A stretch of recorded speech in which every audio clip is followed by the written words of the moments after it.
O que te deixa acordado de noite? O que faz sua espinha se contorcer, seus dedos tremerem e o coração quase sair pela boca? Fantasmas? Filmes de terror? Baratas? Ratos? Cobras? Então te aconselho a largar esse vídeo por aqui mesmo, ou respire fundo, abrace o coleguinha do lado ou chame sua mãe para ver com você e venha conferir alguns lugares mais creepy do Brasil.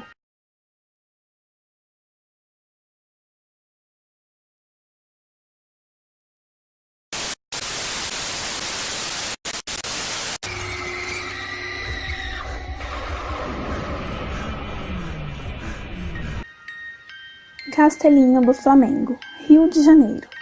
O prédio foi projetado pelo arquiteto italiano Gino Coppedi em 1916. A obra foi finalizada 2 anos mais tarde. Nesse período, o comendador Joaquim da Silva Cardoso, um dos fundadores e presidente do atual Sinduscon Rio, Sindicato da Indústria da Construção Civil no estado do Rio de Janeiro, e sua esposa Carolina moravam no Castelinho. Anos depois, o atraente prédio se tornou a moradia de Avelino Fernandes, sua esposa Dona Rosalina Feu Fernandes e sua filha Maria de Lourdes. Aí começa o mistério, terror ou lenda. Relatos indicam que o casal Fernandes morreu em 1932 atropelados em frente ao Castelinho. Maria de Lourdes, a filha da família, passou a ser criada por um tutor que a roubou e maltratou, deixando-a presa na torre principal da construção. Dizem que quando Maria morreu, ela voltou para assombrar o lugar em busca de vingança. Em 1983, o escritor Pedro Nava, junto com o ex-prefeito Júlio Coutinho, promoveram o tombamento do imóvel. Contudo, as ocupações irregulares continuaram até o último ano da década de 1980 e hoje funciona como um centro cultural. Mercado Modelo, Salvador, Bahia. Inaugurado em 1912, o Mercado Modelo surgiu pelas necessidades de um centro de abastecimento na cidade baixa de Salvador, onde era possível adquirir itens tão variados como hortifruti grangeiros, cereais, animais, charutos, cachaças e também artigos para o candomblé. O mercado viveu pelo menos 5 grandes incêndios ao longo de sua história. Em 1917, 1922, 1943, 1969 e 1984. Quem trabalha no mercado, em Salvador, garante que os túneis utilizados pelo estabelecimento para armazenamento de bebidas são assombrados, com gritos e pedidos de socorro reverberando através do subterrâneo. Os moradores da região afirmam que isso se deve ao fato de o local ter sido utilizado para trancafiar escravos vindos da África durante o período escravocrata do Brasil. O Teatro Amazonas, Manaus. O Teatro Amazonas, desde a sua inauguração em 1896, viu apresentar-se no seu palco todo tipo de espetáculo: óperas, operetas, musicais, peças de teatro, show de cantores líricos e populares festivais, grupos de dança, bandas de música, corais, orquestras e tantos outros. Mas, além de casa de espetáculos, ele é um lugar de referências fundamentais para a cidade. Nele, a função teatro anda de braços dados com a função de lugar de memória, de patrimônio cultural e de museu.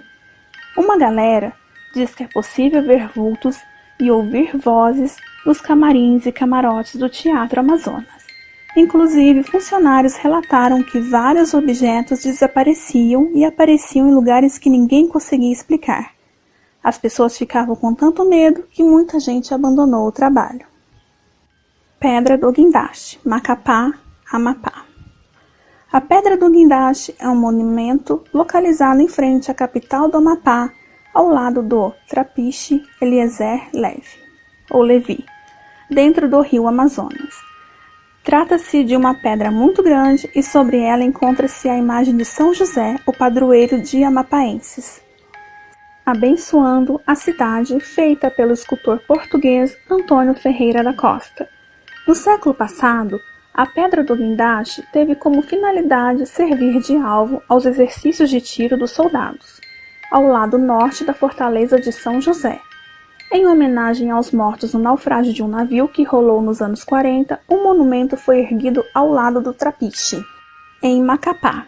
A Pedra do Guindaste, como é conhecida, leva uma imagem de São José e rola a história que, se tirarem aquele bloco de concreto dali, as águas irão invadir a cidade inteira. A história não para por aí. A assombração de uma mulher que morreu afogada no acidente aparece nas redondezas durante a noite. O leprosário de São Francisco do Sul, Santa Catarina. A bela e bastante antiga cidade de São Francisco do Sul abriga inúmeras ruínas e, ao redor delas, diversos relatos de assombrações e fenômenos paranormais variados.